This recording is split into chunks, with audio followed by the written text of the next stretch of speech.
আসসালামু আলাইকুম রহমতুল্লাহি ওয়া বারাকাতুহু। ইন্নাল হামদুলিল্লাহ ওয়াসসালাতু ওয়াসসালামু আলা রাসূলিল্লাহ ওয়া বা'দ। প্রিয় দর্শক শ্রোতা, পৃথিবীর যে প্রান্ত থেকেই এই মুহূর্তে আপনারা TVN24 টেলিভিশনের পর্দায় জুমাবারের বিশেষ আয়োজন ইসলামী সমাধান দেখছেন, আপনাদের সকলকে আন্তরিক প্রীতি ও মোবারকবাদ জানিয়ে আজকের অনুষ্ঠান শুরু করছি আমি নিজাম বিন মুহিব। প্রিয় দর্শক, আমরা প্রতি সপ্তাহেই একটি গুরুত্বপূর্ণ বিষয় আলোচনা করে থাকি এবং নিয়ে থাকি আপনাদের করা প্রশ্নগুলো। আমরা কোরআন এবং সুন্নাহর আলোয় আলোকিত হতে চাই এবং করতে চাই আপনাদের সকলকে।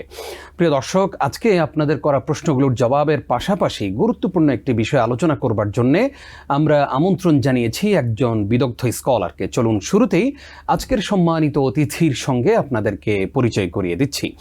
আমাদের আমন্ত্রণ গ্রহণ করে স্টুডিওতে এসেছেন বাংলাদেশের কৃতি সন্তান, যিনি বাংলা ভাষাভাষী মানুষের কাছে দীর্ঘদিন যাবৎ দ্বীনের দাওয়াতের কাজগুলো করছেন।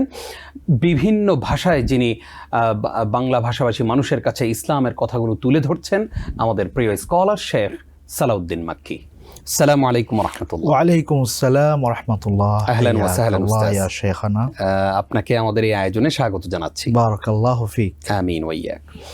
প্রিয় দর্শক, স্ক্রিনে নিশ্চয়ই একটি নাম্বার দেখতে পাচ্ছেন, সেই নাম্বারে ফোন করে আপনার যে কোনো প্রশ্ন আমাদের সঙ্গে শেয়ার করতে পারবেন। আমরা অবশ্যই একটি বিরতির পরে আপনার প্রশ্নগুলোর জবাব দেওয়ার চেষ্টা করব ইনশাআল্লাহ। আজকে আমরা যে বিষয়ে আলোচনা শুনতে চাই তা হচ্ছে আল্লাহর ক্ষমা লাভের উপায়। আমরা দৈনন্দিন কতই না গুনাহ করি। আমরা চলতে ফিরতে উঠতে বসতে আমাদের কত গুনাহ হয়ে যায়, ইচ্ছায় অনিচ্ছায় গোপনে প্রকাশ্যে অনেক গুনাহ আমাদের হয়ে যায়। সেই গুনাহ থেকে কিভাবে মুক্ত হতে পারলে আল্লাহর নৈকট্য হাসিল করতে পারবো, চলুন আজকের এই আয়োজনের মাধ্যমে আমরা তা জানবো। শেখ, আমরা শুরুতেই আপনার কাছে জানতে চাই যে আমরা তো আসলে নবী করিম সাল্লাল্লাহু আলাইহি সাল্লামের ওই হাদিসটা জানি যে কুল্লু বনি আদম খাত্তাউন ওয়া খায়রু খাত্তাইন আত-তাওয়াবুন, যে প্রত্যেক বনি আদমই গুনাহগার, কিন্তু ওই গুনাহগার শ্রেষ্ঠ যে তওবা করে আবার ফিরে আসে। খাঁটি তওবা বলতে আসলে আমরা কি বুঝি? জি, আলহামদুলিল্লাহ ওয়াসসালাতু ওয়াসসালামু আলা রাসূলিল্লাহি ওয়া বা'দ। আল্লাহ সুবহানাহু ওয়া তাআলা পবিত্র কোরআনের সূরা তাহরিমের ভার্স নাম্বার 8-এ বলছেন, ইয়া আইয়ুহাল্লাযীনা আমানু তুবু ইলাল্লাহি তাওবাতান নাসুহা আসা রাব্বুকুম আন ইউকাফফিরা আনকুম সাইয়্যাতিকুম ওয়া ইউদখিলাকুম জান্নাতিন তাজরি মিন তাহতিহাল আনহার। আল্লাহ সুবহানাহু ওয়া তাআলা বলছেন, O who believers, O who you believe, return to your Lord with sincere repentance. যারা তোমরা আল্লাহ সুবহানাহু ওয়া তাআলাকে আসলেই ভয় করো, তোমরা তোমাদের রবের দিকে এমনভাবে ফিরে আসো যে তাওবাটা হবে নাসুহা, অর্থাৎ একেবারে সিনসিয়ারলি আপনি আল্লাহ সুবহানাহু ওয়া তাআলার কাছে তাওবা করবেন। এই কাজটুকু মানে একজন ব্যক্তি আল্লাহর কাছে যদি তাওবা নাসুহা করতে পারে, সিনসিয়ারলি সে যদি আল্লাহর কাছে ফিরে আসতে পারে, আল্লাহ সুবহানাহু ওয়া তাআলা তার প্রাপ্তির কথাটা এই আয়াতে বলেছেন। তিনি কি বলেছেন? আসা রব্বুকুম আন ইউকাফফিরা আনকুম সাইয়্যাতিকুম। দুইটা ফায়দার কথা আল্লাহ সুবহানাহু ওয়া তাআলা বলেছেন। নাম্বার 1, আল্লাহ সুবহানাহু ওয়া তাআলা কী করবেন? যে তোমাদের গুনাহগুলোকে মুছে দিবেন। 2 নাম্বার, ওয়া ইউদখিলাকুম জান্নাতিন তাজরি মিন তাহতিহাল আনহার, এমন জান্নাতে তোমাদেরকে প্রবেশ করাবেন যেটার তলদেশে ঝর্ণাধারা প্রবাহমান। সো দুনিয়াতে যদি কোনো ব্যক্তি খাঁটি তাওবা করতে পারে, তাহলে আল্লাহ সুবহানাহু ওয়া তাআলা তার গুনাহগুলো মাফ করে দিবেন এবং তাকে জান্নাতে প্রবেশ করাবেন।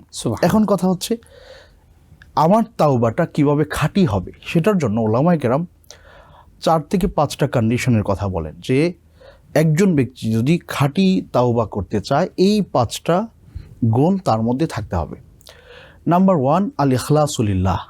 এই তাওবাটা হতে হবে শুধুমাত্র আল্লাহর জন্য, অন্য কোনো ইন্টেনশন সেখানে থাকা যাবে না, আল্লাহকে সন্তুষ্ট করার জন্য। নাম্বার 2, আল ইকলা আনিজ যুনুব, অর্থাৎ গিভিং আপ দ্য সিনস।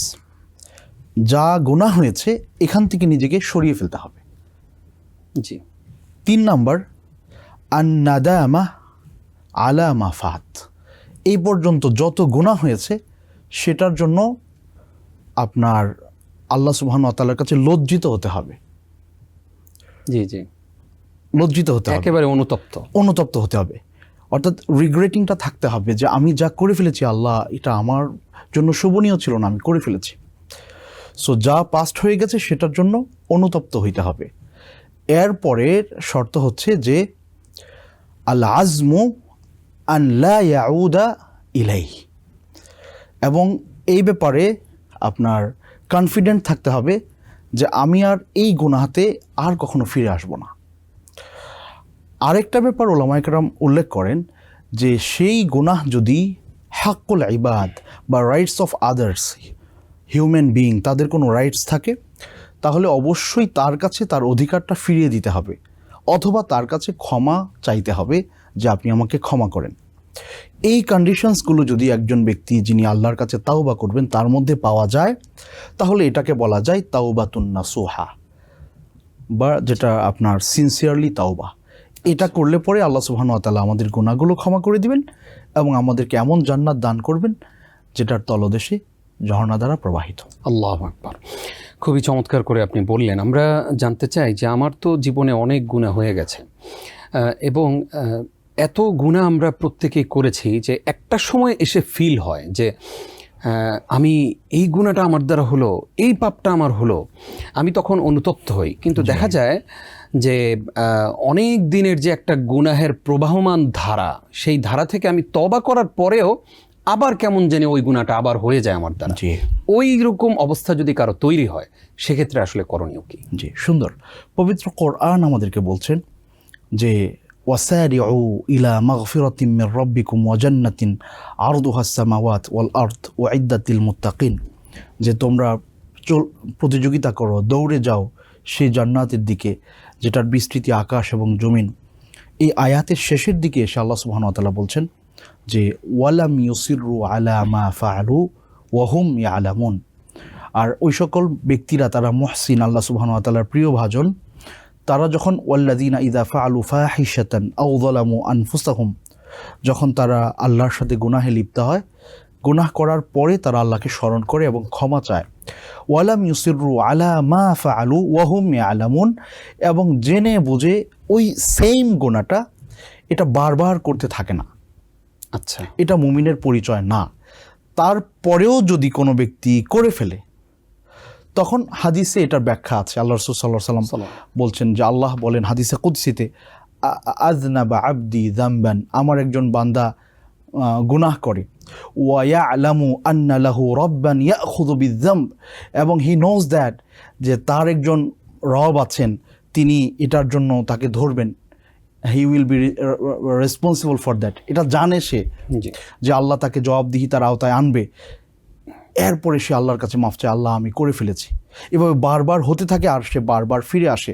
আল্লাহ সুবহানাহু ওয়া তাআলা হাদিসে কুদসিতে বলছেন যে সে যাই করুক না কেন, সে যদি আমার কাছে আসে আমি তাকে ক্ষমা করে দেব। সুবহানাল্লাহ। সুতরাং আপনার একজন বান্দার দায়িত্ব হবে যে ইস্তিগফার বারবার করা, ভুল হলেও আবার তার রবের কাছে ফিরে আসা। কারণ ফাফিরু ইলাল্লাহ, তোমরা আল্লাহর দিকে ফিরে আসো। আল্লাহর দিকে ফিরে যাওয়া ছাড়া তো আমাদের আসলে গতি নাই, আমাদেরকে যেতেই হবে। সো আমি যদি ক্ষমা না চেয়ে যাই, আমি তো ধরা পড়ে যাব, আটকা পড়ে যাব। সো আমি যদি গুনাহ করেও ফেলি, বারবারও হয়, হাদিস বলছে আমার দায়িত্ব বারবারই আল্লাহর কাছে ফিরে আসা। আশা করি আমাদের দর্শকরা সেই প্র্যাকটিসটা করবেন ইনশাআল্লাহ। আমরা গুনাহ থেকে কিভাবে মুক্ত হব সেই বিষয় নিয়ে জানছিলাম আপনার কাছে। আপনি একটি পয়েন্ট আমাদের সঙ্গে শেয়ার করেছেন যে খাঁটি তওবার মাধ্যমে আমরা মুক্ত হতে পারি। গুনাহ থেকে মুক্ত হওয়ার আর কি কি উপায় আছে? জি, অর্থাৎ গুনাহ কিভাবে আল্লাহ ক্ষমা করেন? জি, অনেকগুলো ওয়েতে আল্লাহ সুবহানাহু ওয়া তাআলা আমাদের গুনাহগুলো ক্ষমা করেন।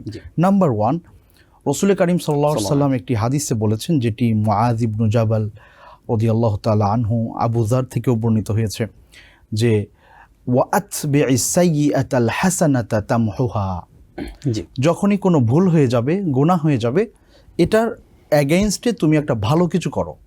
অর্থাৎ আমি একটা গুনাহ করে ফেলেছি, এখন আমি এখানে বসে থাকবো না, আমি ভালো করতে থাকবো। কেন? এই আমার গুড ডিডসগুলো আমার মন্দ কর্মগুলোকে মুছে দিবে। তাহলে আমরা যত ভালো কিছু করব, মন্দ তত দূরীভূত হবে, যত সাওয়াবের কাজ করব, গুনাহ তত দূরীভূত হবে। এটা ভেরি সিম্পল। আমরা যদি কোনো একটা রুমে লাইট, আমরা মানে খুব পাওয়ারফুল লাইট দিতে থাকি, অন্ধকার সেখান থেকে দূরীভূত হতে থাকে। লাইটের পাওয়ারটা যত শক্ত মানে বেশি হবে, অন্ধকার তত দূরে চলে যেতে থাকবে। সো ভালো কাজটা ঠিক এমন, গুড ডিডস আমরা যত বেশি করব, মন্দ তত নষ্ট হতে থাকবে। এটা একটা প্রক্রিয়া। আরেকটা প্রক্রিয়া হচ্ছে আপনার তাওবা, যেটার কথা আমরা বলেছি। আরেকটা প্রক্রিয়া হচ্ছে আপনার সালাতের আল্লাহ মাধ্যমে রাসূল সাল্লাল্লাহু আলাইহি ওয়াসাল্লাম বলেছেন যে খামসু সালাওয়াতিন ওয়াল জুমআতু ইলাল জুমআহ ওয়াল উমরাতু ইলাল উমরাহ ওয়া রমাদান ইলা রমাদান মুকাফফিরাতুন মা বাইনাহুমা ইযা ইজতুনিবাতিল কাবায়ের। আল্লাহ রাসূল সাল্লাল্লাহু আলাইহি ওয়াসাল্লাম বলেছেন যে এক সালাত আদায়ের মাধ্যমে এক জুমা থেকে আরেক জুমা, এক রমাদান থেকে আরেক রমাদান, দুই উমরার মাঝখানে এই যে সময়গুলো যায়, এই ভালো কাজগুলো আমাদের এই গুনাহগুলোকে মুছে দেয়, মিটিয়ে দেয়। এটা একটা ভালো কাজ। এটার মাধ্যমে আমাদের গুনাহ মাফের সুযোগ আছে। আরেকটা হচ্ছে সাদাকা করা।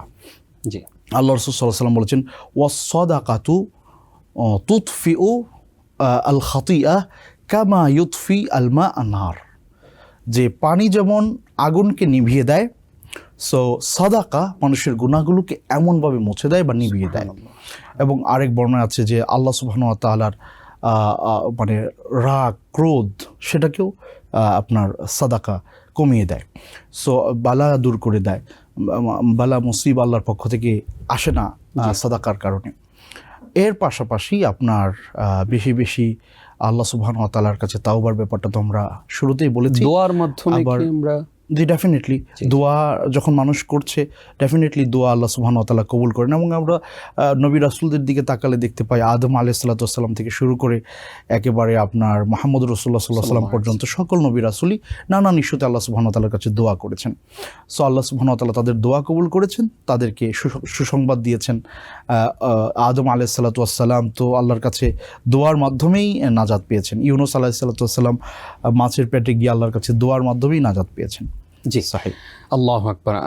অনেকগুলো পয়েন্ট আপনি শেয়ার করেছেন। আমরা একটু এবার ভিন্ন একটা প্রসঙ্গে জানতে চাই। এমন অনেক মানুষ কবরে চলে গেছেন যাদের জন্য দোয়া করার তাদের কোনো আত্মীয় স্বজন হয়তো পৃথিবীতে নাই, এরকম থাকতে পারে। তাদের মধ্যে কারো যদি কবরে আযাব হয় তাহলে তাদের নাজাতের ব্যবস্থাটা কিভাবে হতে পারে? জি, রাসূল করিম সাল্লাল্লাহু আলাইহি ওয়াসাল্লাম একটি হাদিসে সুস্পষ্ট করে বলেছেন যে ইযা মাতা ইবনু আদম ইনকাতা আনহু আমালুহু ইল্লা মিন সালাস। একজন ব্যক্তি যখন মারা যান, যখন তিনি দুনিয়া থেকে চলে যান, সামওয়ান হু পাসড অ্যাওয়ে, তার সকল ভালো কাজের ধারা বন্ধ হয়ে যায়। ইল্লা মিন সালাস, তবে তিনটা জিনিস সেটা কন্টিনিউ হতে থাকে, জারি থাকে। এক নম্বর মিন সাদাকাতিন জারিয়া, তিনি যদি আল্লাহর জন্য কোনো সাদাকা দুনিয়াতে করে থাকেন এবং সেটার উপকার মানুষ পেতে থাকে, যে কোনো সোশ্যাল ওয়ার্ক, মসজিদ করে দিয়েছেন, মাদ্রাসা করে দিয়েছেন, রাস্তাঘাট নির্মাণ করেছেন, বাট হতে হবে কার জন্য? আল্লাহর জন্য। আপনি যদি দুনিয়ার মানুষের জন্য করেন, সো এই মানুষ তো ক্ষণস্থায়ী, তিনি চিরস্থায়ী না, বাট আল্লাহ চিরস্থায়ী। আপনি যদি আল্লাহর জন্য করেন আপনার কাজটাও থেকে যাবে। আর যদি মানুষকে দেখানোর জন্য করেন, মানুষ আজকে আছে কালকে নাই, মানুষ চলে যাবে, আপনার আমলও চলে যাবে। সো আল্লাহর জন্য সাদাকা কেউ যদি করে, যে কোনো মানুষের উপকারের ক্ষেত্রে এই কাজটা যদি সে করে, এই কাজ যতদিন থাকবে দুনিয়াতে তিনি সওয়াব পেতে থাকবেন। তাহলে তার সওয়াবের পাল্লা ভারী হবে, তার গুনাহ মুছে যাবে, তার আযাব কমবে। আচ্ছা, 2 নাম্বার হচ্ছে আউ ইলমিন ইউনতাফাউ বিহ, এমন জ্ঞান সেটা দুনিয়াতে তিনি রেখে গেছেন, মানুষ উপকৃত হচ্ছে, তিনি কবরে থেকে সওয়াব পাবেন।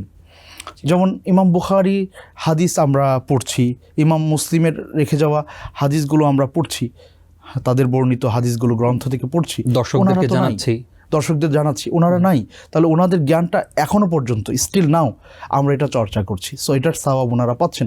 এই যে আমরা এখানে কথা বলছি আজকে, আমরা একদিন থাকবো না, আপনি থাকবেন না, আমি থাকবো না, কিন্তু এই অনুষ্ঠানটা থেকে যাবে। কেউ না কেউ যদি একজন মানুষও দেখেন, এবং আমাদের আজকে যারা আয়োজন করেছেন TVN 24-এ আমরা আসছি, প্রত্যেকটা ব্যক্তি যারা এই আয়োজনের পেছনে আছেন তারা একদিন থাকবেন না, চলে যাবেন, কিন্তু আমাদের এই আয়োজনটুকু থাকবে। তাদের প্রত্যেকের পরিশ্রমটাই আল্লাহ কবুল করবেন। প্রত্যেকের কবরেই এটার একটা পোরশন আল্লাহ সুবহানাহু ওয়া তাআলা তাদের আমলনামায় লিখে দিবেন, বাট কন্ডিশন হচ্ছে এখানে সওয়াবের নিয়ত রাখতে হবে। আচ্ছা, এরপরে আও ওয়ালাদিন সালিহিন ইয়াদউ লাহ, কারো যদি সন্তান, সেটা ছেলে মেয়ে, নাতি নাতনি, যেই হোক না কেন, আমার সন্তান আমার সন্তান, তার সন্তানও আমার সন্তান, এই সিলসিলাতে যারাই থাকবে, এই চেইনে যারাই তাদের বাবার জন্য, দাদার জন্য, পরদাদার জন্য দোয়া করবে, এই দোয়াটুকু তাদের কবরে পৌঁছাবে, তাদের গুনাহ মাফ হবে, তাদের মর্যাদা বুলন্দ হবে। সো এইভাবে একজন ব্যক্তি কবরে চলে যাওয়ার পরেও তার আমলনামা জারি থাকতে পারে। এর পাশাপাশি রসুল করিম সাল্লাল্লাহু আলাইহি ওয়াসাল্লামের কোনো সাহাবী, যেমন একজন সাহাবী বললেন, লাব্বাইকা আন শুবরমা, আমি শুবরমার পক্ষ থেকে হজের নিয়ত করলাম। আল্লাহ রাসূল সাল্লাল্লাহু আলাইহি ওয়াসাল্লাম বললেন যে শুবরমাটা কে? বলল যে কারিবুন লি আও সাদিক, আমার নিকটের একজন মানুষ বা আমার বন্ধু বা আমার ভাই ছিলেন। তখন আল্লাহ রাসূল সাল্লাল্লাহু আলাইহি ওয়াসাল্লাম তাকে অনুমতি দিয়েছেন যে শুবরমার পক্ষ থেকে তোমার হজ করার পরে তার পক্ষ থেকে করতে পারবে। তাহলে হজ বা উমরা মৃতের পক্ষ থেকে আদায়ের মাধ্যমেও তাদের কাছে সওয়াব পাঠানো বা তাদের গুনাহ মোচনের জন্য দোয়া করার সুযোগ রয়েছে। এইভাবেই আমরা মৃত মানুষের নাজাত কামনা করতে পারি বা এইভাবেও তারা মুক্তি পেতে পারে ইনশাআল্লাহ। শেখ, আপনি দোয়ার কথা বলেছেন, আরেকটা গুরুত্বপূর্ণ বিষয়, এটা না বললে আমার কষ্ট লাগবে। সেটা হচ্ছে সূরা ইয়াসিনে আল্লাহ সুবহানাহু ওয়া তাআলা কি বলেছেন, যে ওয়ানাকতুবু মা কদ্দামু ওয়া আসারহুম, যে দুনিয়াতে মানুষ যাই কিছু করবে আল্লাহ তো লিখে রাখছেন। আরেকটা বিষয় আল্লাহ লিখবেন, তা হচ্ছে আমার এবং আপনার ফুটপ্রিন্টস। সো আমার সন্তান, এরা আমার রেখে যাওয়া পদচিহ্ন, আমার ফুটপ্রিন্টস। দুনিয়া থেকে আমি চলে যাব, তারা দুনিয়াতে থেকে যত আমল করবে এর একটা অংশ আমার আমলনামায় লেখা হবে। এক্ষেত্রে যদি আমার রেখে যাওয়া প্রজন্ম তারা যদি গুনাহ করে, সেটাও আমার ফুটপ্রিন্টস। সো আমি যদি তাদেরকে প্রপার গাইডলাইন না দেই, দিন না শেখাই, তাদেরকে দিনের উপরে চলতে শিখাই নাই, বরং বেদিন করে দুনিয়াতে আমি গড়েছি, তাহলে তাদের মন্দ কর্মগুলোরও একটা পোর্শন আমার আমলনামায় যুক্ত হতে থাকে। আল্লাহ আমাদের হেফাজত করুন, আমিন। শেখ, আমরা জানতে চাই, আপনি দোয়ার কথা বললেন যে দোয়ার মাধ্যমে আমাদের গুনাহ মাফ হয়। দোয়া মানেই আমরা অনেকেই বুঝি যে মুনাজাত, হাত তুলে মুনাজাত করতে হয়। দোয়া মানেই কি মুনাজাত, নাকি আমি যেই কোনো সময় হাঁটতে চলতে বা যখন বৃষ্টি পড়ে তখন আমি এমনিতে যদি আকাশের দিকে তাকিয়ে দোয়া করি, বা এইরকম আরও কোনো পদ্ধতি আছে কিনা যে হাত তুলতে হয় না, এমনিতে করলেই দোয়া, সেটাই দোয়া হিসেবে বিবেচিত হয়? সুন্দর।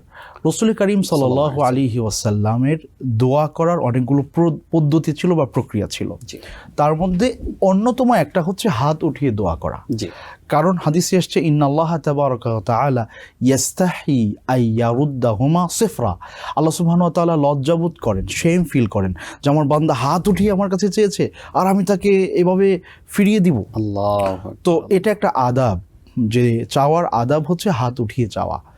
সো আল্লাহ সুবহানাহু ওয়া তাআলার কাছে হাত উঠিয়ে যেমন চাওয়া যায়, আবার অনেক জায়গায় রাসূল সাল্লাল্লাহু আলাইহি ওয়াসাল্লাম হাত না উঠিয়ে দোয়া করেছেন, চেয়েছেন।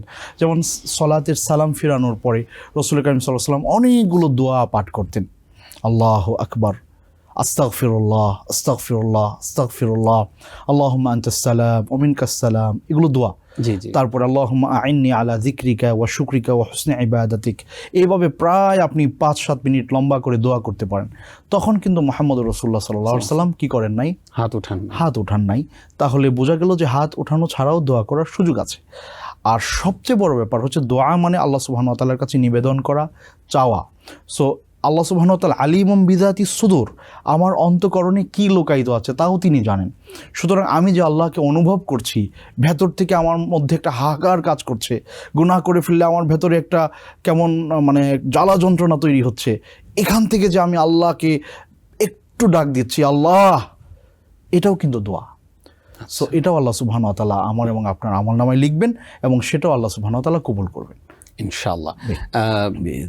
আর কোন কোন মাধ্যম আছে? আমরা কি সিজদায় দোয়া করতে পারি কিনা? এইরকম সুন্দর। রাসূল করিম সাল্লাল্লাহু আলাইহি ওয়াসাল্লাম সুন্দর করে হাদিসে বলেছেন যে আকরাবু মা ইয়াকুনুল আবদু মির রাব্বিহি ওয়া হুয়া সাজিদ ফাআকসিরু ফিহি আদ-দুআ, বান্দা যখন সিজদায় চলে যায় তখন আল্লাহ সুবহানাহু ওয়া তাআলার সবচেয়ে কাছে সে চলে যায়। খেয়াল করে দেখেন, মজার বিষয়, আমরা সিজদায় গিয়ে কি বলি? সুবহানা রাব্বিয়াল আ'লা, সেই সুমহান সত্তা পবিত্র যিনি সুউচ্চ, সুমহান সুউচ্চ। তো আল্লাহ সুবহানাহু ওয়া তাআলার সুউচ্চ আমি ঘোষণা করছি, কিন্তু আমি চলে গেছি সবার নিচে। আল্লাহ। আর হাদিসে বলা আছে যে আপনি যখন সিজদায় গেলেন তখন আল্লাহর সবচেয়ে কাছে গেলেন। কিভাবে? আল্লাহ সুবহানাহু ওয়া তাআলা সুউচ্চ, কিন্তু আমার পরিচয় কি? আমি হচ্ছি the servant of Allah. So একজন গোলাম বা একজন দাস যখন তার সর্বোচ্চ বিনয়টা দিয়ে নিজেকে সঁপে দিল, তার সর্বোচ্চ পরিচয় সে প্রকাশ করলো, জি। তখন সে আল্লাহর সবচেয়ে কাছে চলে গেল। আল্লাহু আকবার। তো ওই জায়গায় আল্লাহ রাসূল বলেছেন বেশি বেশি আল্লাহর কাছে চাইতে। আল্লাহু আকবার। শেখ, আমরা আলোচনায় ফিরবো ইনশাআল্লাহ ছোট্ট একটি বিরতি পর। বিইذنিল্লাহ। প্রিয় দর্শক, আপনারা দেখছেন TVN 24 টেলিভিশনের জুমাবারের বিশেষ আয়োজন ইসলামী সমাধান অনুষ্ঠানের এই পর্যায়ে ছোট্ট একটি বিরতি নিচ্ছি, কিছুক্ষণ পর ফিরছি, সঙ্গেই থাকুন। স্বাগত আরও একবার। প্রিয় দর্শক, দেখছেন ইসলামী সমাধান। আজকে আমরা আল্লাহর কাছ থেকে কিভাবে আমরা আমাদের গুনাহগুলো ক্ষমা করিয়ে নিতে পারি সেই বিষয়ে আলোচনা শুনছিলাম। আলোচনা করছেন আমাদের প্রিয় স্কলার শেখ সালাউদ্দিন মাক্কি হাফিজাহুল্লাহ। প্রিয় দর্শক, আপনারাও আমাদের সঙ্গে যুক্ত হতে পারেন। স্ক্রিনে প্রদর্শিত নাম্বারে আমাদেরকে ফোনে প্রশ্ন করবেন ইনশাআল্লাহ। শেখ, আপনাকে আরও একবার স্বাগত। আমরা আপনার কাছ থেকে তন্ময় হয়ে আলোচনা শুনছিলাম, আলহামদুলিল্লাহ। অনেকগুলো রেফারেন্স আপনি নিয়ে এসছেন প্রতিটা পয়েন্টেই। আমরা এবার আপনার কাছে জানতে চাই, অনেক সময় আমাদের প্রশ্ন থাকে যে আমরা ইস্তেগফারটা কিভাবে করব, আমরা কিভাবে আল্লাহর কাছে আসলে এই যে ক্ষমার বাক্যগুলো বলবো, শুধু কি আস্তাগফিরুল্লাহ এইটুকুই, নাকি আস্তাগফিরুল্লাহ রাব্বি মিন কুল্লি যামবি ওয়া আতুবু ইলাইহি, কিভাবে আসলে ইস্তেগফারটা প্রপারলি করা যায়? বুঝতে পারছি। আল্লাহ সুবহানাহু ওয়া তাআলার কাছে ক্ষমা প্রার্থনার অনেকগুলো ধরন মুহাম্মদুর রাসূলুল্লাহ সাল্লাল্লাহু আলাইহি ওয়াসাল্লাম আমাদের শিখিয়েছেন। সো সেই ধরনগুলো আমাদের প্র্যাকটিস করা দরকার। একটা শব্দচয়ন ঠিক এমন, আস্তাগফিরুল্লাহ, অর্থাৎ আমি আল্লাহ সুবহানাহু ওয়া তাআলার কাছে ক্ষমা চাই, যে আমি আল্লাহ সুবহানাহু ওয়া তাআলা যেন আমাকে ক্ষমা করে দেন, সেটা আমি আল্লাহর কাছে চাচ্ছি। সো আপনি যদি আস্তাগফিরুল্লাহ এতটুকু বলেন বুঝে, তাহলে এটা ক্ষমা প্রার্থনার একটা ধরন। আচ্ছা। আবার মুহাম্মদুর রাসূলুল্লাহ সাল্লাল্লাহু আলাইহি ওয়াসাল্লাম বলেছেন যে সাইয়্যিদুল ইস্তিগফার রয়েছে, অর্থাৎ আল্লাহ সুবহানাহু ওয়া তাআলার কাছে ক্ষমা প্রার্থনার সর্বশ্রেষ্ঠ দোয়া। সেটা কি?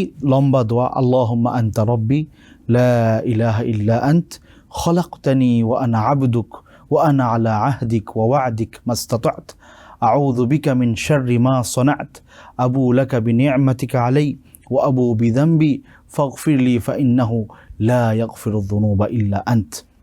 হিসনুল মুসলিম গ্রন্থে এই দোয়াটা আপনারা পাবেন, সাইয়্যিদুল ইস্তিগফার, এবং এটার অর্থ আপনারা সেখান থেকে দেখে নেবেন।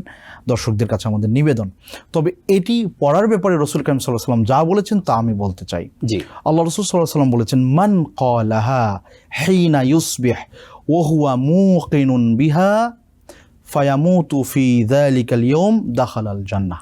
সুবহানাল্লাহ। কোনো একজন ব্যক্তি যদি সকালবেলায় এই দোয়াটা পড়ে, কিভাবে?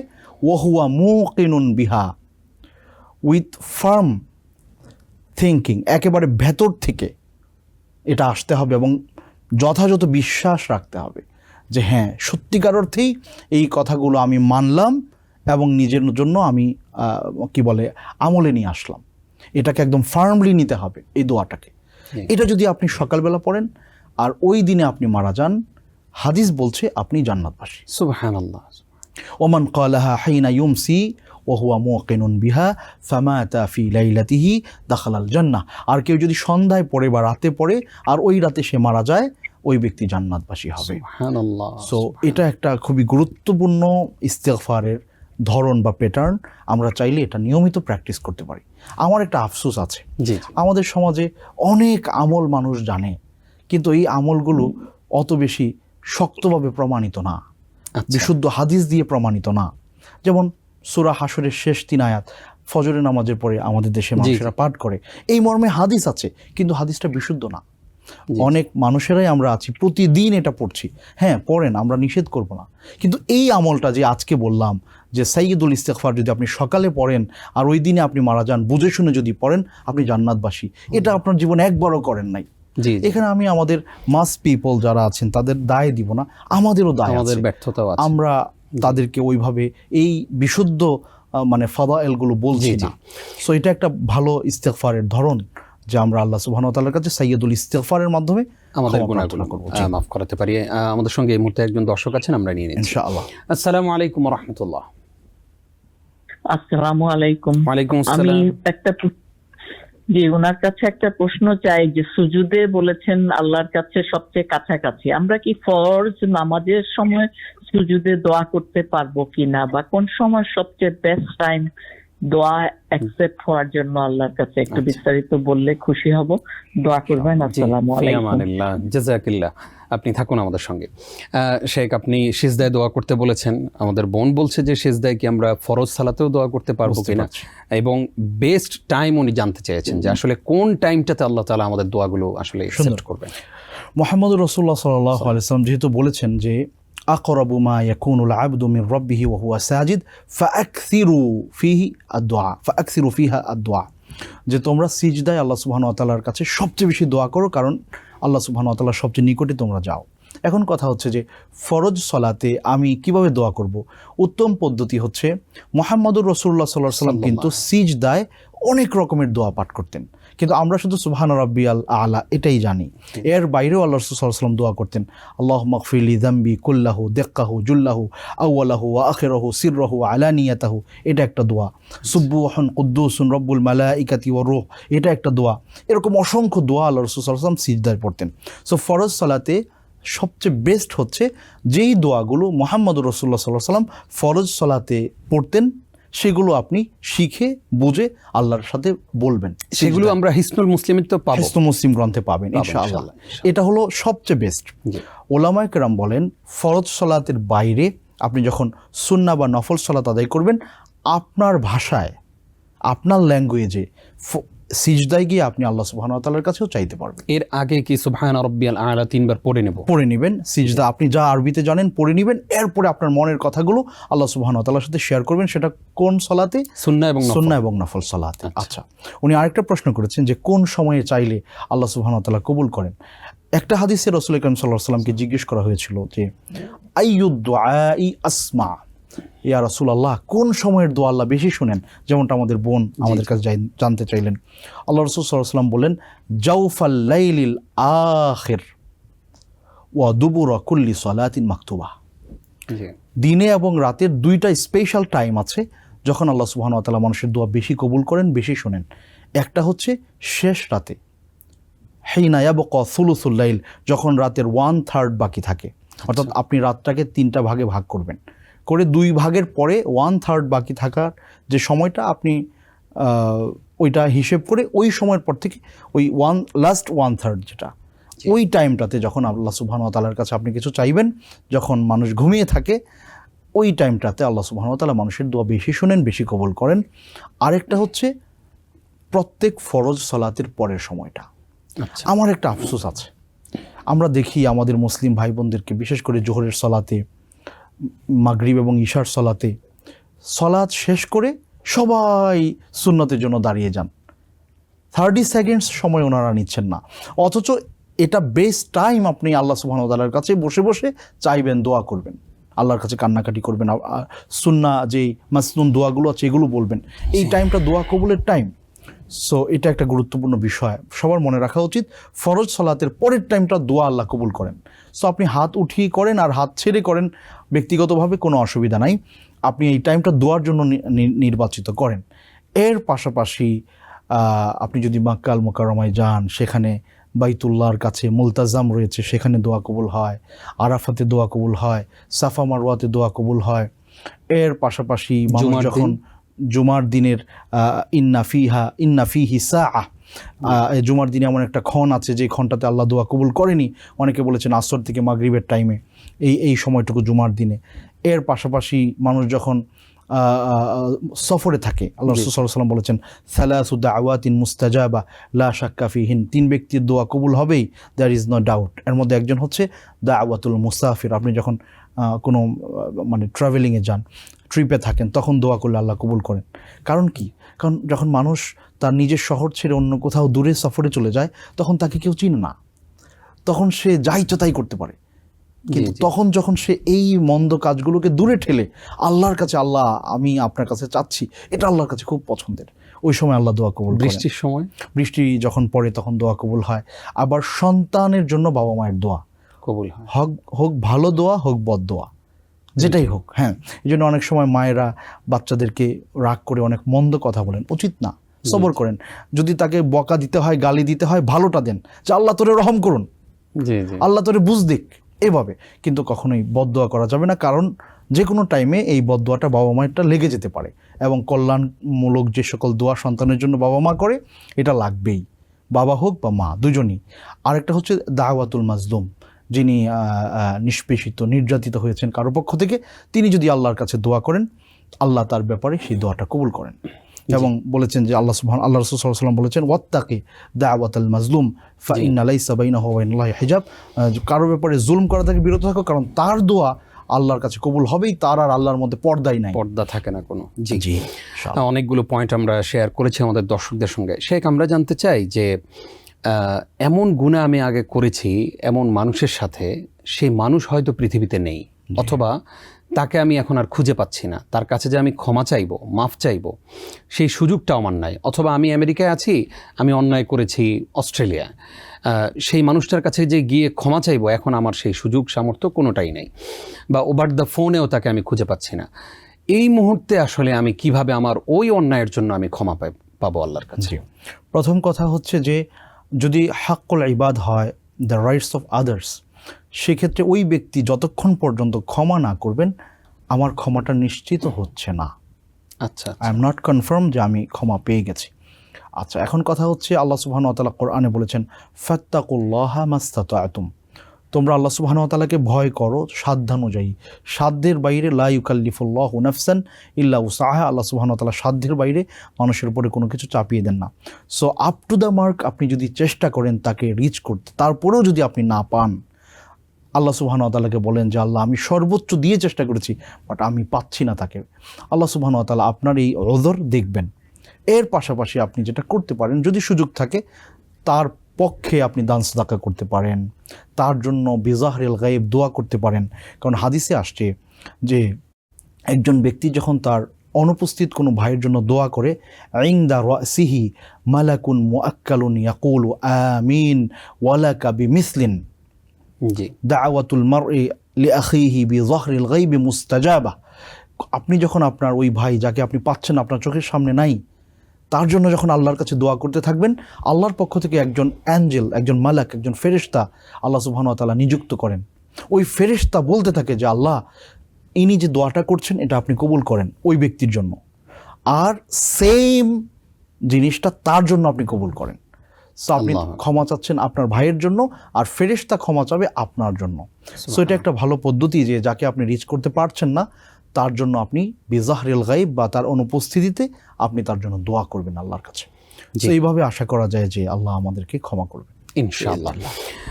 উস্তাজ, আমরা এবার জানতে চাই যে কাউকে আমি দেখলাম যে শুধু তিনি অন্যায় করছেন, অন্যায় পথে পাই বাড়াচ্ছেন, ওনাকে হয়তো ওনার কাছের অনেক মানুষ বলেছে যে ভাই তুমি ফিরে আসো, ফিরে আসছে না। আমি আসলে কোন ভূমিকার দ্বারা সেই মানুষটাকে সেই অন্যায় কাজ থেকে ফিরিয়ে আনতে পারি? জি, দেখুন, রাসূল করিম সাল্লাল্লাহু আলাইহি ওয়াসাল্লাম সকল ব্যাপারেই তো সমাধান দিয়েছেন। এর মধ্যে এটা একটা চমৎকার সমাধান হাদিসে আছে, মান রাআ মিনকুম মুনকারান ফালইউগাইয়িরহু বিয়াদিহি ফাইন লাম ইয়াস্তাতি' ফাবিলিসানি ফাইন লাম ইয়াস্তাতি' ফাবিকলবিহি ওয়া যালিকা আদআফুল ঈমান। আমার চোখের সামনে যখন কোনো bad thing is happening in front of mind, আমি কি করতে পারি সেটাকে স্টপ করার জন্য আমি সর্বোচ্চ চেষ্টা করব। যদি সেটা আমার ফ্যামিলির মধ্যে হয় তাহলে আমি থামিয়ে দিব। আমার স্ত্রী, আমার সন্তান, তাদের উপরে আমি ক্ষমতাবান, সো আমি তাদেরকে পোলাইটলি তাদেরকে স্টপ করানোর জন্য চেষ্টা করব। আচ্ছা, কিন্তু যদি এমন হয় যে সেটা আমার মানে আউট অফ রেঞ্জ, আমি চাইলেই সেটা কন্ট্রোল করতে পারবো না, সো আমি বলার চেষ্টা করব যিনি এটা বন্ধ করতে পারেন তাকে। বলার মাধ্যমে আমি আমার মানে ভয়েসটা রেইজ করব যাতে করে এটা বন্ধ হয়।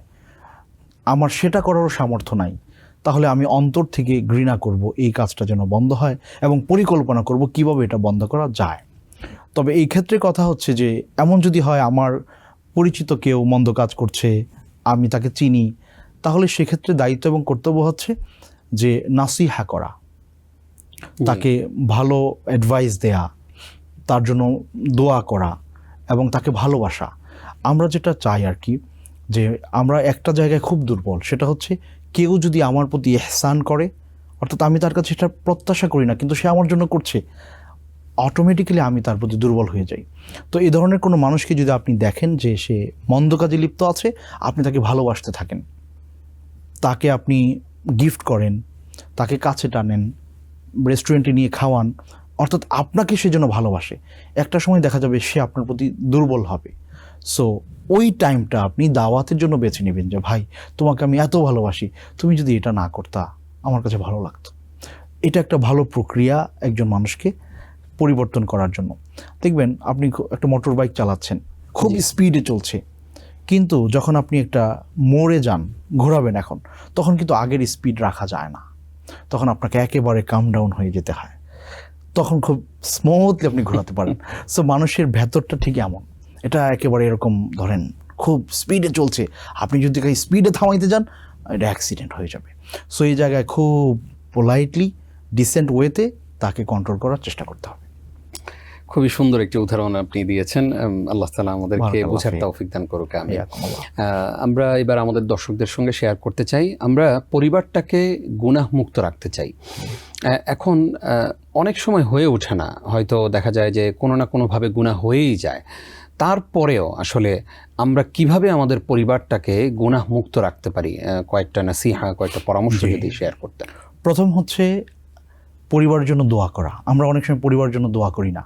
আমাদের সবচেয়ে বড় অসুবিধাটা কোথায়? সন্তান অসুস্থ না হলে তার জন্য দোয়া করি না, বাবা মা মারা না গেলে তাদের জন্য দোয়া আসে না। একদম বাস্তব। এটা খুবই আফসোসের বিষয়। জি, জি। অথচ আপনি দেখেন আল্লাহ রাসূল সাল্লাল্লাহু আলাইহি ওয়াসাল্লাম বলেছেন যে আনা দাওয়াতু আবি ইব্রাহিম, আমি আমার বাবা ইব্রাহিমের দোয়ার ফসল। সুবহানাল্লাহ। অর্থাৎ ইব্রাহিম আলাইহিস সালাম দোয়া করেছেন, তার হাজার হাজার বছর পরে আল্লাহ সুবহানাহু ওয়া তাআলা মুহাম্মদ রাসূলুল্লাহ সাল্লাল্লাহু আলাইহি ওয়াসাল্লামকে ওনার মানে জেনারেশনে আল্লাহ সুবহানাহু ওয়া তাআলা পাঠিয়েছেন তার উত্তরাধিকারী হিসেবে। তো হাজার বছর পরে এই দোয়া কবুল হয়েছে। সুতরাং আমরা দোয়া করব, রব্বানা হাব লানা মিন আজওয়াজিনা ওয়া যুররিয়াতিনা কুররাতা আয়ুন, তারা যেন আমাদের কমফোর্ট অফ আইজ আমাদের হতে পারে, এই দোয়াটা আমরা আল্লাহ সুবহানাহু ওয়া তাআলার কাছে করব।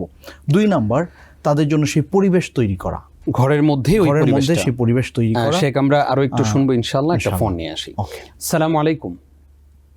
সালাম আলাইকুম। ওয়ালাইকুম একটা প্রশ্ন করতে চাই। প্লিজ। আমি হলো বেতন নামাজে দোয়া কুনুত যদি কেউ না জানে আর কি, দোয়া কুনুতের বিকল্প হিসাবে অনেকে বলে যে সূরা ইখলাস 3 বার পড়লে হয়, আবার কেউ কেউ বলে যে মানে রাব্বানা আতিনা ফিদ দুনিয়া হাসানাহ জি, জি, জি। জি, একটু অনেক খুশি হতাম। অসংখ্য ধন্যবাদ দোয়া করবেন। আপনাকে, আপনি থাকবেন আমাদের সঙ্গে। দোয়া কুনুতের বিকল্প আছে কিনা কোনো কিছু? জি। দোয়া কুনুত যেটা সলাতুল ভিতরে পড়া হয়, এটার ব্যাপারে হানাফি স্কুল অফ থটে ওনারা মনে করেন যেটা ওয়াজিব। আচ্ছা। কিন্তু অন্যান্য যেই স্কুল অফ থট আছে তাদের অপিনিয়ন হচ্ছে ইটস নট ওয়াজিব, ইট ইজ সুন্নাহ। আচ্ছা। এই কারণে মসজিদুল হারামে রমাদনে অনেকে আমাদের হাজী সাহেবরা যান, দেখবেন যে কখনো কখনো ইমাম সাহেব ইচ্ছে করে কুনুতটা পড়েন নাই আচ্ছা। সলাতুল ভিতরে, এমনটা হয়। কারণ রাসূল অনেকে সাল্লাল্লাহু আবার মনে আলাইহি করেন যে ভুলে পড়লো না, মনে হয়। না, ইন্টেনশনালি উনি পড়েন জি, নাই। জি, জি। তো রাসূল কারীম সাল্লাল্লাহু আলাইহি ওয়াসাল্লাম কখনো কখনো এটা ছেড়েছেন, এমনটা হাদিস দ্বারা প্রমাণিত। তো এই কারণে নিয়মিত ছেড়ে দেওয়াটা আমরা বলি না, বাট কখনো কেউ যদি ছেড়ে দেয় এটা অবৈধ না বা নাজায়েজ না, এই কারণে সলাতুল ভিতর নষ্ট হবে না। এটা হানাফি ফিকহের বাইরে যারা আছেন তাদের অপিনিয়ন, বাট আমরা তো হানাফি ফিকটাকে ফলো করি। জি। সো আমরা বলবো যেটা পড়তেই হবে বা পড়া উচিত। এখন কথা হচ্ছে কেউ যদি না পারে সেক্ষেত্রে কি করবে? সেক্ষেত্রে উনি যে কোনো দোয়া পড়তে পারেন। আচ্ছা। কুনুতটা তো ওয়ান কাইন্ড অফ দোয়া। জি। সো সেক্ষেত্রে যেই দোয়াগুলো উনি পারেন কুনুতে, সেই দোয়াগুলো উনি পাঠ করবেন। সূরা ইখলাস না, সূরা না, যে কোনো সূরা না, দোয়া তিনি, দোয়া। যেমন আপনি রব্বানা আতিনার কথা বলেছেন, অ্যাজ এ দোয়া আপনি রব্বানা আতিনা পড়তে পারেন। এছাড়া যে কোনো দোয়া আপনি যেগুলো জানেন ইন অ্যারাবিক আপনি সেগুলো কোনোতে পড়তে পারেন ইনশাআল্লাহ। সেটা কি একাধিকবার পড়তে পারবেন নাকি? জি, একাধিকবার পড়া যাবে, মানে ভ্যারাইটিস টাইপস অফ দোয়া জি, জি। যেটাই জানেন উনি পড়তে থাকতে পারেন। কারণ কোনোতে রাসূল কারীম সাল্লাল্লাহু আলাইহি ওয়াসাল্লাম বিভিন্ন রকমের দোয়া তিনি করেছেন। জি। সো ওই দোয়াটাই যেটা আমরা কোনোত হিসেবে জানি ওইটাই পড়তে হবে, এটা জরুরি না। যে কোনো দোয়া আপনি কোনোতে করতে পারেন ইনশাআল্লাহ। ইনশাআল্লাহ। জাযাকাল্লাহ খাইর উস্তাজ। আমরা একদম অনুষ্ঠানের শেষের দিকে আছি। ছোট্ট করে আমাদের যুবক যুবতীদের জন্য আপনি কিছু নাসিহা করবেন যে গুনাহ থেকে যেন আমরা মুক্ত থাকি। আপনি আমাদেরকে সেই নাসিহাগুলো আমাদের যুবক যুবতী ভাই বোনদেরকে বলবেন। জি, এ ব্যাপারে সবচেয়ে বড় নাসিহা যেটা আমার জন্য, আমাদের সবার জন্য, তা হচ্ছে আমাদের চোখকে হেফাজত করা। কারেক্ট। আপনি যদি গুনাহ থেকে নিজেকে বাঁচিয়ে রাখতে চান, কুল্লিল মুমিনিনা ইয়াগুদ্দু মিন আবসারিহিম ওয়া ইয়াহফাযু ফুরুজাহুম। আল্লাহ সুবহানাহু ওয়া তাআলা আমার জৈবিক তাড়নাকে নিয়ন্ত্রণ করার উপায় হিসেবে আগেই বলেছেন যে তাদেরকে বলুন তারা যেন তাদের চোখকে অবনমিত রাখে। এখন নিচু করে রাখার মানে এই না যে আমি ফোনে মাথা তো নিচু করেই রাখছি, না, উদ্দেশ্য হচ্ছে যাতে করে মন্দ কিছু থেকে আমি বিরত থাকি। সো সেটা স্মার্টফোনে হোক অথবা পথে ঘাটে হোক। এবং আফসোসের ব্যাপারটা হচ্ছে বর্তমান সময়ে আমরা রাস্তাঘাটে একজন নারীর দিকে তাকাতে যতটা মানে ভালো ফিল করি না, কিন্তু স্মার্টফোনে তাকিয়ে আমরা দেখছি নানা কিছু। সো চোখের হেফাজতটা খুব বেশি ইম্পর্ট্যান্ট। এর পাশাপাশি বেশি বেশি কোরআনের তিলাওয়াত এবং নফল ইবাদত যদি আমরা বাড়াতে পারি তাহলে পরে আমরা আমাদের নিজেদেরকে অনেক বেশি সংশোধন জি ভালো রাখতে পারবো। জাযাকাল্লাহ খাইর। অনেকগুলো প্রশ্নের জবাব আজকে আপনার মাধ্যমে আমাদের দর্শকদেরকে আমরা দিতে পেরেছি। আপনি কষ্ট করে সময় দেওয়ার জন্য আপনাকে ধন্যবাদ। আপনাদেরও শুকরিয়া জানাচ্ছি। বারাকাল্লাহু ফিক। প্রিয় দর্শক, এতক্ষণ যারা আমাদের সঙ্গে ছিলেন আপনাদেরকেও ধন্যবাদ জানিয়ে শেষ করছি আজকের আয়োজন। গুরুত্বপূর্ণ আয়োজন থেকে আমরা আজকে শিখলাম কিভাবে আল্লাহর কাছে আমরা ক্ষমা পাবো। আসুন আমল শুরু করি এবং এই আয়োজনটি আমরা ছড়িয়ে দেই। আল্লাহ তাআলা আমাদের প্রত্যেকের নেক কাজগুলো কবুল করুন, আমাদের গুনাহগুলো ক্ষমা করে দিন, আমিন। আজ এই পর্যন্তই। আগামী পর্ব দেখবার আমন্ত্রণ জানিয়ে বিদায় নিচ্ছি। নিজাম বিন মুহিব। হাযা মা ইনদি ওয়াল ইলমু ইনদাল্লাহ। ওয়াসসালামু আলাইকুম ওয়া রাহমাতুল্লাহ। TBN 24 টেলিভিশন দেখতে আজই কল করুন 7187776556। লগ ইন করুন www.totalcablebd.com। নিউ ইয়র্ক থেকে সম্প্রচারিত TBN 24 টেলিভিশন বিশ্বজুড়ে বাঙালির কণ্ঠস্বর।